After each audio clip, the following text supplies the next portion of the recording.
Seigneur. Aujourd'hui, nous avons avec nous Aurore, Sylvie, Romain et Aurélien.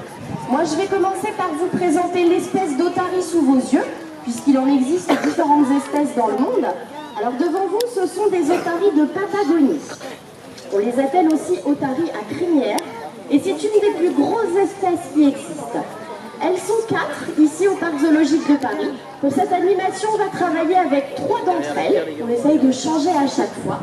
Et on va vous les présenter, ces 3 otaries, d'un peu plus près, pour que vous puissiez essayer de les différencier.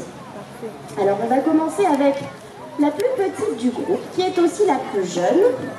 C'est une femelle âgée de 6 ans. Je vous présente Ella. Donc, Ella fait environ 100 kg. 110 kg, c'est presque son poids définitif. En général, chez cette espèce, les femelles dépassent rarement les 130 kg. Elle est un peu plus claire que la deuxième femelle. Et après, au niveau du caractère, c'est la plus joueuse. C'est la plus espiègle. C'est pour ainsi dire la chouchoute des soigneurs. Voici donc la petite Ella. On va passer à la deuxième. Alors, il n'y a pas beaucoup de différence, elles font quasiment le même poids toutes les deux. Il y a pourtant 2 ans d'écart. Je vous présente Nora, qui a 8 ans, qui fait aussi presque 110 kg. Elle est un peu plus foncée, et son signe distinctif, c'est ses grandes moustaches. Si vous regardez bien,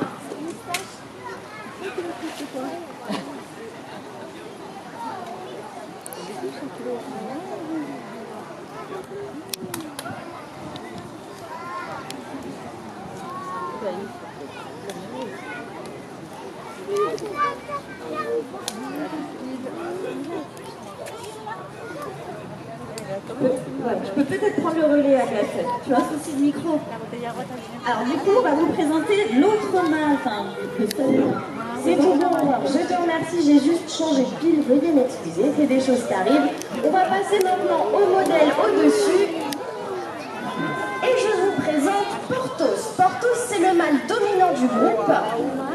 Il fait un peu plus de 100, un peu moins de 200 kg en ce moment, pardon. Il a une tache de naissance au niveau de sa nageoire avant droite. Donc vous voyez cette différence de taille entre les mâles et les femelles. On appelle ça un dimorphisme sexuel. Alors Porthos, il est loin d'avoir fini de grandir.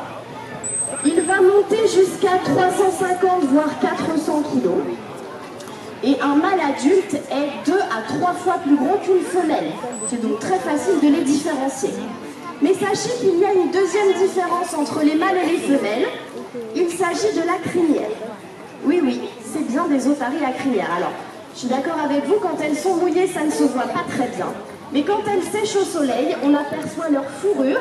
Et là, regardez, Romain est en train d'ébouriffer la crinière de Porthos pour vous montrer. Porthos, quand il sèche, on voit sa belle crinière autour du cou, qui fait penser un peu à la crinière du lion. C'est pour ça qu'on les appelle les lions de mer, hein, tout simplement. Alors ici, les soigneurs ont mis en place avec les otaries ce qu'on appelle un entraînement médical. L'entraînement médical, c'est une pratique qui se généralise de plus en plus dans les parcs zoologiques. Et ça va permettre de faciliter les soins et les examens médicaux sur les animaux. C'est un travail de coopération. Les soigneurs ont appris aux animaux à se laisser toucher et palper sur l'ensemble du corps. On leur apprend à se placer dans certaines positions. Et on va les familiariser avec tout un tas d'objets médicaux. On va vous faire la démonstration d'un de ces soins aujourd'hui avec Aurore qui va tout vous expliquer. Bonjour Aurore. Bonjour Agathe et bonjour à tous. Alors effectivement, aujourd'hui, on va vous montrer une simulation de prise de sang. Donc en fait, ça se passe vraiment comme ça en vrai, vous allez voir. Donc Ella va se mettre en position. Donc elle est allongée. C'est une position très confortable pour nos otaries. D'ailleurs, vous pouvez les apercevoir sécher comme ça au soleil. Donc moi, je vais m'approcher. Donc cette position est également pratique car en fait, j'ai accès aux nageoires arrière. Donc pourquoi les nageoires arrière? Tout simplement, entre chaque phalange, la peau est tellement fine qu'on voit donc la veine à l'œil nu. Donc tu parlais de matériel, donc là tout l'intérêt de désensibiliser en fait au matériel. Comme toute prise de sang, je vais donc prendre sa nageoire, c'est moi là. Je vais asperger pour désinfecter, donc aujourd'hui c'est de l'eau, mais c'est vrai que même ça peut surprendre les otaries. d'exercer une petite pression, vous voyez, avec ma serum factice. Et voilà, l'exercice est très bien réussi, je vous demande d'applaudir les là. C'est vraiment ce qui se passe aujourd'hui. Merci, Aurore. Ça peut paraître simple ce que vous voyez, mais sachez que c'est le fruit de plusieurs années de travail maintenant. Les animaux devant vous, même s'ils sont nés en captivité, ça reste des animaux sauvages. Et une otarie, c'est très craintif de nature. Encore aujourd'hui, quand on apporte du matériel qu'elles n'ont jamais vu, dans un premier temps, elles en ont peur. Donc ça prend vraiment du temps pour qu'elles se sentent en confiance avec tout ça. Donc là, vous avez vu une prise de sang. Les soigneurs sont capables de faire, bien sûr avec l'équipe vétérinaire, des radiographies, des échographies, désinfecter les plaies par exemple, et tout ça avec la coopération des animaux. L'entraînement médical, ça permet de limiter ce qu'on appelle la contention. La contention, c'est le fait de capturer un animal, de l'immobiliser. Et ça permet aussi de limiter les anesthésies générales. Puisque dans les parcs zoologiques, pour soigner les animaux sauvages, en général, ça passe par des contentions et par des anesthésies générales, surtout si ce sont des prédateurs, des animaux potentiellement dangereux. Ça serait le cas des otaries si elles n'étaient pas entraînées. Alors là, on va vous montrer un autre exercice, un exercice qui a été mis en place il n'y a pas très longtemps. C'est un exercice plus ludique maintenant. Regardez, Aurore va vous montrer un très joli objet qu'elle a dans sa main, qu'elle va lancer dans l'eau. C'est un faux homard. Sachez que les otaries sont des animaux extrêmement joueurs de nature. On les observe souvent dans l'océan attraper des choses dans le fond de l'eau avec leur bouche. Elles vont attraper des coquillages, des crustacés, des petits cailloux et elles vont jouer avec. Alors là, on a recréé cet exercice. L'exercice est simple, regardez Aurélien, il va faire un geste à l'otarie. Ce geste signifie, il y a un objet dans ton environnement, il faut que tu partes en exploration et que tu retrouves cet objet. Alors, bah oui, l'exercice a été très très bien effectué. Bravo, on la félicite. Voilà. Alors, vous avez pu remarquer que l'otarie a saisi le homard uniquement avec sa bouche. La gueule va être le seul organe préhenseur. Quand elles saisissent des choses, elles ne vont jamais utiliser leur nageoire, mais uniquement la bouche. Et elles vont s'aider pour ça de ces fameuses moustaches, ces vibrisses, qui sont très sensibles et qui permettent de détecter la moindre petite vibration dans l'eau. Donc là, c'est un exercice qu'on a mis en place pour permettre aux otaries de développer toute leur palette comportementale. Maintenant, on va s'intéresser un peu à l'apparence physique de ces animaux, à leur physiologie, à leur morphologie. Et très souvent, quand on arrive devant ces animaux qu'on ne les connaît pas très bien, on les confond souvent avec les phoques. Alors, je vais vous donner deux astuces très simples pour les différencier. La première astuce, et pour ça on va demander à une otarie de revenir un petit peu plus près des vitres, la première astuce, c'est les oreilles.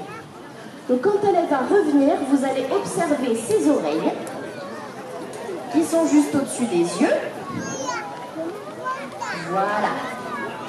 Toutes les espèces d'otaries ont des oreilles bien visibles, des pavillons externes un peu pointus. Monsieur, s'il vous plaît. Tandis que les phoques ont de simples troncs sur la tête. Il n'y a rien qui dépasse. Alors, tout le monde voit l'oreille? Voilà. Chez les espèces, elles peuvent être plus ou moins longues, plus ou moins pointues, mais toutes les otaries ont des pavillons externes bien visibles. Merci. Ça, c'est la première différence. La deuxième différence, ça va être au niveau du déplacement sur Terre. Vous avez pu remarquer depuis tout à l'heure que les otaries sont aussi agiles sous l'eau que sur Terre. Regardez Porthos, il s'appuie sur ses très grandes nageoires avant. Ça lui permet de courir, de grimper, d'escalader, mais aussi de plonger. Porthos, il est capable de se propulser dans l'eau. Alors, les phoques sont incapables de faire ça, car leurs nageoires avant sont toutes petites, elles sont atrophiées. Donc quand les phoques sont sur terre, ils doivent ramper sur le ventre, rebondir un peu comme une chenille, ils sont bien moins agiles. Alors je parle de nageoires depuis tout à l'heure, tout le monde voit ce que c'est les nageoires. En principe pour les otaries qui sont des mammifères marins, on parle plutôt de palettes natatoires ou encore de flippers. Flipper, c'est le terme en anglais pour signifier les nageoires. Donc des nourrissages comme ça, on en fait plusieurs dans la journée, entre 5 et 10. On ne fait pas systématiquement de l'entraînement médical. Donc on fait varier les exercices, on fait varier les horaires, les animaux avec lesquels on travaille et les soigneurs également. Alors sachez qu'il n'y a pas un soigneur attitré pour une otarie, ça va changer à chaque fois. Ils sont entre 5 et 10 à s'occuper d'elle. Le but de tout ça, c'est que ce soit le moins possible la routine pour les animaux, que ça change et qu'elles soient occupées le plus longtemps possible dans leur journée. La dernière chose qu'on va mettre en avant, alors regardez, bon. Alors vous avez pu observer une mouette en chasse, c'est très intéressant. Il y a plein d'animaux, notamment des oiseaux sauvages qui viennent un peu profiter du système, ont tout à fait compris qu'il y avait de la nourriture gratuite et abondante ici. Alors vous pourrez voir des pigeons, des mouettes, des corneilles, des canards, des oies sauvages qui viennent chaque année et qui viennent parfois prendre un peu de nourriture aux animaux. Alors je vous rassure, les otaries ne vont pas mourir de faim puisqu'elles mangent chacune beaucoup de kilos de poissons tous les jours. Les mâles mangent une dizaine de kilos de poissons par jour. Donc si les mouettes attrapent quelques poissons, c'est pas très grave. Le poisson, ça fait partie des choses que les soigneurs utilisent pour féliciter les otaries, pour les récompenser dès qu'une action est bien faite. Alors là, on va vous faire écouter quelque chose d'assez intéressant. C'est une histoire de communication chez les otaries. Ce sont des animaux qui vivent en groupe, qui communiquent beaucoup entre eux, avec des postures, avec des attitudes, mais aussi avec la voix. Et chaque otarie a un cri différent. Ce cri, vous le connaissez bien, on appelle ça un aboiement. Alors on va vous faire écouter ce que ça donne, on vous laissera juger si ça ressemble à l'aboiement du chien. Et on va commencer avec Porthos. Alors on fait un grand silence et on écoute la jolie voix de Porthos.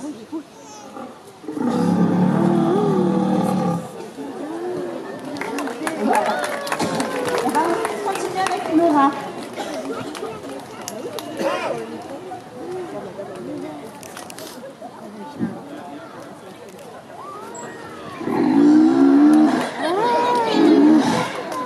Très gracieux. Et on va finir avec la petite Ella.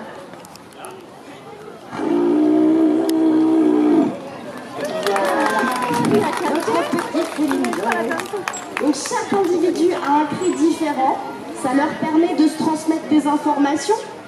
Quand il y a un danger, par exemple un prédateur comme une orque ou encore un requin, elles vont vocaliser. Et quand c'est la saison des amours, les mâles qui sont en rut vont beaucoup vocaliser. Alors Porthos, il a que 8 ans, il est tout timide. Et je vous assure qu'un mâle qui fait plusieurs centaines de kilos, qui vocalise comme ça, qui va même rugir, c'est extrêmement impressionnant. Voilà, messieurs, dames, je pense que c'est la fin de ce nourrissage. On va pouvoir une dernière fois féliciter nos 3 otaries et les soigneurs pour cette démonstration. Si vous avez des questions, n'hésitez pas à venir nous voir sur les otaries ou sur le programme de la journée. Et je vous souhaite une excellente visite à tous au Parc zoologique de Paris. C'est très bien. Allez, on va la pousser.